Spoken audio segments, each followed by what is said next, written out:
En train de montrer qu'il n'a pas été établi pour les partages terrestres, ouais, ou autrement dit, pour les héritages terrestres, ok? Mais l'héritage que Jésus est venu transmettre à la vie, dans la vie des enfants de Dieu, c'est un héritage céleste, vous voyez? Voilà pourquoi même l'Écriture dit, depuis le temps de Jean-Baptiste, le royaume des cieux est forcé. Ce sont les violents qui s'en emparent, ok? Donc ici, il faut comprendre que nous, notre héritage en tant qu'enfants de Dieu, c'est un héritage qui est céleste. Voilà pourquoi dans Luc chapitre 12, Jésus dit, il répond 12 versets 13-14, il dit, quelqu'un de la foule dit à Jésus, Maître, dis à mon frère de partager avec moi notre héritage. Vous voyez? Ici, il s'agissait aussi d'un héritage. Vous voyez? Mais nous, ici, nous sommes beaucoup plus sur l'héritage céleste. Vous voyez? Parce que si nous nous combattons, c'est pour l'héritage céleste et non pas pour l'héritage terrestre.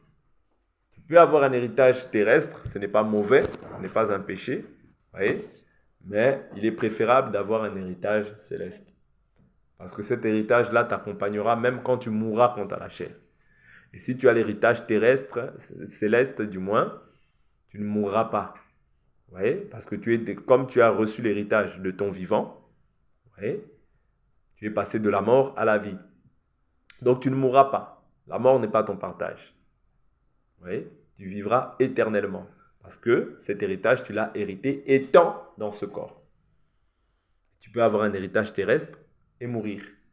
Vous voyez, subir la seconde mort. Quand je parle de la mort ici, c'est la seconde mort. Parce que tous les croyants qui ont eu l'héritage, c'est-à-dire le Saint-Esprit, ne mourront pas. Parce que le Saint-Esprit, c'est la marque de Dieu en toi. Et c'est ça qui te distingue, c'est ça qui fait de toi un enfant de Dieu. Vous voyez? Voilà pourquoi, dans Galates 6, Paul dira que personne ne me cause du tort, je porte sur mon corps les marques de Christ. Or, la marque de Christ, c'est quoi? C'est son sceau. C'est ça l'héritage. Vous voyez? Donc, toute personne qui a la marque de Dieu en lui ne mourra pas. Mais il est passé de la mort à la vie. Vous voyez? Donc, Jésus dit dans Luc chapitre 12, au verset 20, il dit, mais Dieu lui dit insensé, cette nuit même ton âme te sera redemandée, et ce que tu as préparé, à qui cela sera-t-il? Il en est ainsi de celui qui accumule des trésors pour lui-même et qui n'est pas riche pour Dieu. Ici, on comprend qu'il y a deux types de richesses. Ouais, donc tu peux être riche pour Dieu, mais tu peux être riche aussi physiquement comme ça sur la terre. Mais la Bible nous dit quoi? Que les riches, pour ceux qui sont en Christ, soient riches en bonne œuvre. Ouais, donc si Dieu t'accorde la richesse, c'est afin que ton frère, ta sœur qui est dans le besoin, ou bien toute personne aussi, ouais, que tu puisses être une source de bénédiction.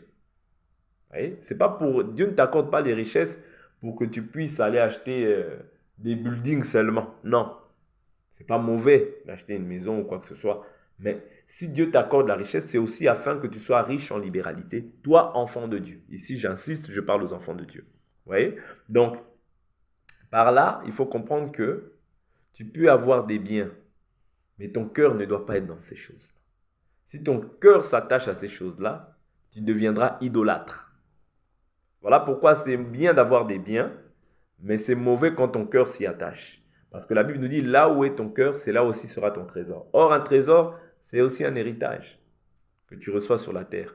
C'est une forme de consolation que tu reçois sur la terre de la part du Seigneur. Vous voyez? Et ce que le Seigneur ne voudrait pas, c'est que ton cœur soit attaché à ces choses. La Bible nous dit, si vous êtes ressuscité avec le Christ, affectionnez-vous aux choses d'en haut, pensez à ce qui est en haut et non à ce qui est sur la terre. C'est très important. Ça, c'est la base d'un enfant de Dieu. Ça, c'est la base. L'enfant de Dieu ne doit jamais oublier ça. Même si je suis dans l'abondance, même si je suis dans la disette, tout ce que nous voyons là, la Bible nous dit, 2 Corinthiens, prenons rapidement ça, 2 Corinthiens, la Bible nous dit, quant à nous, nous ne regardons pas aux choses visibles, mais aux choses invisibles, car les choses visibles sont momentanées, mais les choses invisibles sont éternelles. Vous voyez? 2 Corinthiens 4, je crois. 2 Corinthiens 4.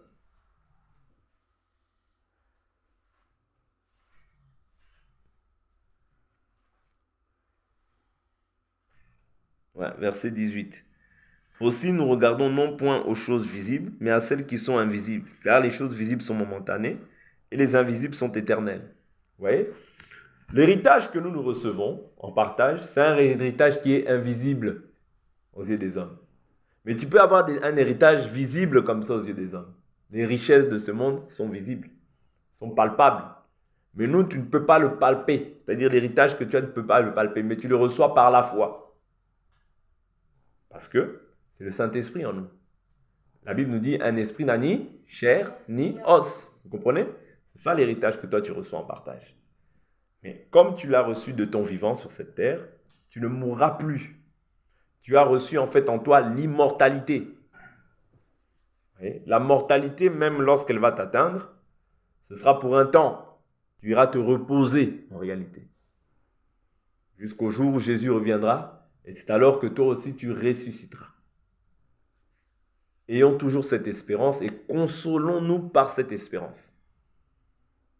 Vous voyez? Ne perdons jamais cette espérance. Parce que si nous perdons cette espérance de vue, en réalité, nous allons nous attacher à du néant, à ceux qui ne sauvent pas. Tu es héritier, héritière des promesses. Tu es héritier de toutes les promesses qui ont été faites à Abraham. Tu les obtiens aussi par la foi. N'oublie jamais ça. Vous voyez? La Bible nous dit en plus de cela que nous sommes co-héritiers de Christ. Vous voyez? Nous sommes co-héritiers avec le Christ. Donc, ce qui était le partage de Christ devient aussi ton partage. Voilà pourquoi tu dois être dans la joie d'avoir reçu le Seigneur dans ta vie. Ça doit être la plus belle, ça doit être vraiment ta joie de chaque jour. Vous voyez? Ta joie ne doit pas se baser simplement sur les biens terrestres, non, sur les choses célestes. Et je vous avais dit hier, et je vous avais dit pendant ce partage-là, depuis le temps qu'on partage ça, que l'héritage, tu ne peux l'obtenir que si tu meurs physiquement. Si tu meurs une fois ici, ouais, si tu meurs une fois, tu vivras 2 fois. Mais si tu meurs, c'est-à-dire si tu n'acceptes pas la mort étant sur la terre, ici quand je parle de la mort, je parle de la mort au péché. Comprenez-moi bien. Si tu acceptes la mort pendant que tu vis, tu verras Dieu. Mais si tu n'acceptes pas la mort, tu ne verras pas Dieu. Voilà pourquoi Jésus dit dans Luc chapitre 12, prenons rapidement cette écriture. Parce que l'héritage que nous avons est lié au fait de pouvoir mourir quant au péché. Oui, parce que ce n'est que comme ça que tu pourras voir Dieu.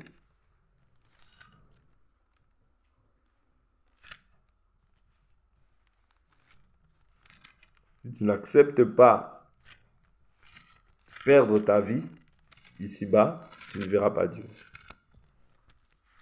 Jean 12, pardonnez-moi. Jean 12, 37.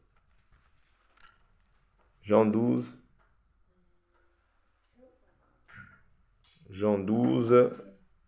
c'est pas 37, à partir du verset 24.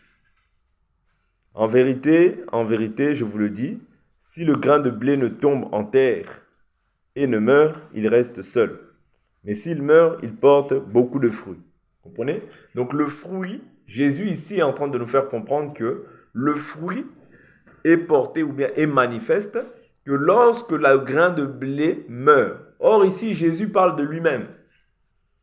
Il parle de lui-même, c'est-à-dire qu'il faut qu'il meure pour que le fruit soit manifeste. Vous voyez? Mais s'il reste en vie, il reste seul. Voilà pourquoi il était avantageux que Jésus meure, afin que nous puissions bénéficier de la vie. Sinon, nous les nations, nous n'aurions pas la vie. Mais si aujourd'hui nous croyons avoir la vie, c'est par la grâce de notre Seigneur Jésus-Christ, qui a accepté la mort, afin que toi et moi, nous puissions voir bénéficier du salut. Toi et moi qui étions privés de l'héritage. La Bible nous dit, nous étions étrangers aux alliances. Nous étions sans Dieu. Nous étions sans Christ. Nous étions sans espérance. Et sans Dieu dans le monde. Nous étions dévoyés aux idoles muettes. Mais par la grâce de Dieu, Dieu s'est tourné vers nous. L'inimitié qui régnait, Dieu a détruit l'inimitié qui régnait, c'est-à-dire la haine qui régnait entre Israël et les nations. Dieu l'a détruit pour former en lui-même, en un seul corps, pour former en lui-même un seul corps, le corps de Christ, qui est l'Église. Voilà pourquoi nous sommes privilégiés, nous qui avons cru. Mais nous ne pouvons pas fouler cette grâce. Voilà pourquoi il faut que nous acceptions absolument de nous éloigner du mal. Parce que le mal ou bien le péché, c'est ce qui éloigne Dieu de nos vies. Et quand tu pêches, en fait, c'est comme si tu éloignes aussi l'héritage de ta vie. Parce que tu attristes le Saint-Esprit. Et si tu pêches, tu demeures dans la vie de péché, tu attristes le Saint-Esprit. En fait, le péché te repousse, éloigne le Seigneur de ta vie. Vous comprenez? Mais lorsque tu es agréable au Seigneur, le Seigneur, la Bible nous dit que sans la foi, parce que quelqu'un qui pêche, en réalité, c'est quelqu'un qui n'a pas compris. Quelqu'un qui vit dans le péché, c'est quelqu'un qui n'a pas compris pourquoi il a hérité le salut. Je dis bien, j'insiste, quelqu'un qui vit dans le péché, c'est quelqu'un qui n'a pas compris le but de l'héritage. Mais quelqu'un qui a compris la raison, le but de son salut, c'est quelqu'un qui va se préserver du mal. C'est quelqu'un qui va avoir en horreur le mal. Vous voyez? Quelqu'un qui a en horreur du mal, c'est quelqu'un qui cherche à plaire à Dieu. Quelqu'un qui s'éloigne des calomnies, des grossièretés, des bouffonneries, de toutes ces choses-là qui ne sont pas agréables au Seigneur. C'est quelqu'un qui recherche la faveur de Dieu. C'est quelqu'un qui veut être agréable à son Créateur. C'est quelqu'un qui veut demeurer dans l'héritage. Parce que ces choses-là, je vous avais dit, pour pouvoir bénéficier de l'héritage, il y a une clause. Ouais, il y a une clause ou bien il y a un mode opératoire pour pouvoir y accéder. C'est la sanctification. La sanctification, c'est-à-dire être saint dans tout ce que tu fais. Tu ne peux pas être saint, tu ne peux pas du moins être dans le péché et attendre l'héritage dans le péché. Non, ce n'est pas possible. Ou bien tu sers un autre Dieu. Oui. Et si tu sers le Dieu véritable, tu dois attendre l'héritage avec des vêtements blancs. Souvenez-vous, quand Zacharie, ici je prends Zacharie le sacrificateur, du moins Josué le sacrificateur, d'accord? Le diable, Satan, l'accusait. Pourquoi? Parce qu'il avait les vêtements sales. Or, les vêtements sales symbolisent le péché. Vous voyez? Donc, le péché fait que le diable puisse t'accuser auprès de ton Créateur. Mais le Seigneur a expié sa faute. Toi et moi, aujourd'hui, si nous voulons que nos fautes soient expiées, il y a le moyen de la repentance. Non seulement confesser, mais aussi délaisser. Parce que souvent, aujourd'hui, les gens ils confessent beaucoup, mais ils ne réalisent pas. C'est-à-dire que cette confession-là n'est pas venue de l'intérieur. Ça veut dire que c'est simplement resté à la bouche, mais ils n'ont pas pris la ferme résolution dans leur cœur de pouvoir délaisser la chose. Parce que quand je confesse, je dois au préalable avoir pris conscience de cette chose-là pour pouvoir la délaisser afin de ne pas m'éloigner de l'héritage. Est-ce que vous comprenez?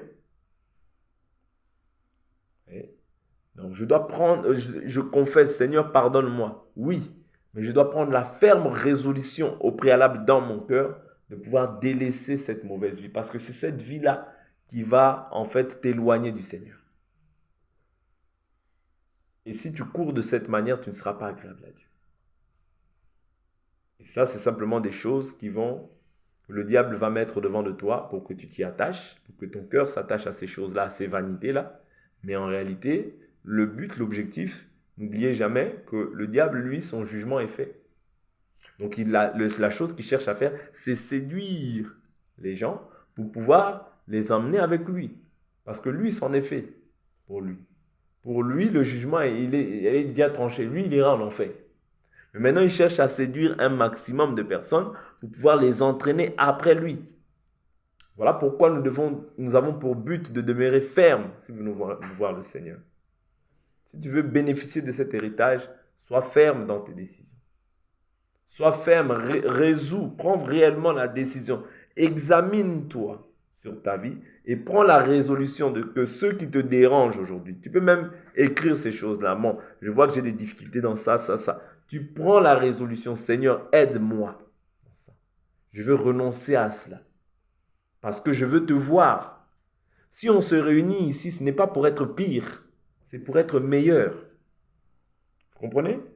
Parce que nous avons un objectif, c'est le ciel. Mais le ciel ne s'acquiert pas facilement, non.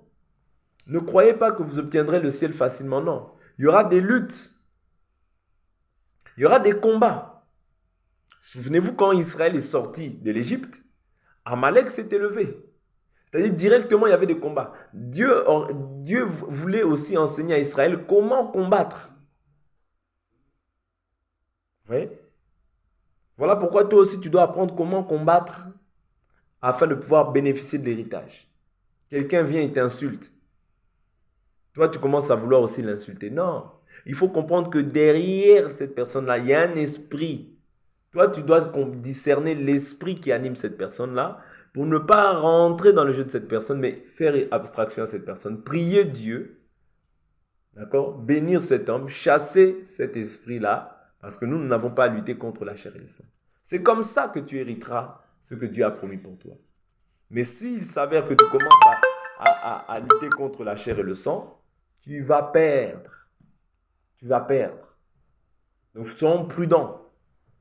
L'adversaire rôde.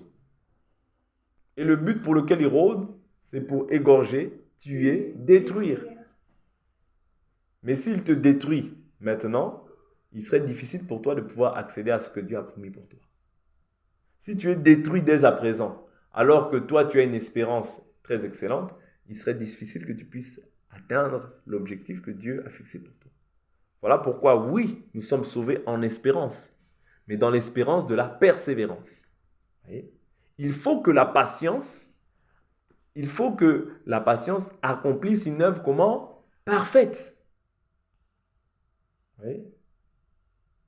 Parce que quand la patience va accomplir une œuvre parfaite, c'est alors que le jour où tu partiras, tu seras déjà dans la paix. Tu auras le témoignage déjà que tu as plu à Dieu, que ta conduite plaît à Dieu.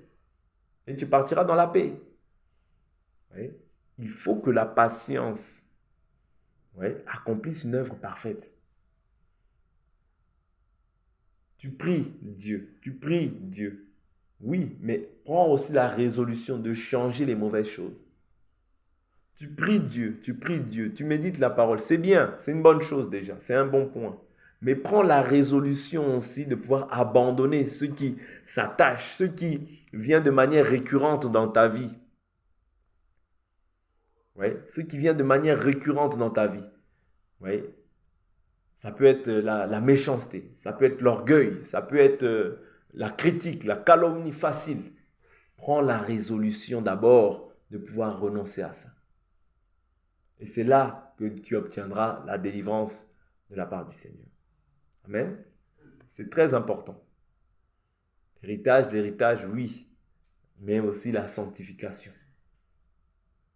Sans la sanctification, personne ne verra le Seigneur. Amen. On va s'arrêter ici pour aujourd'hui. On continuera demain par la grâce de Dieu. Amen. Et on va prier, on va élever un mot de prière au Seigneur. Et on va s'arrêter là pour aujourd'hui.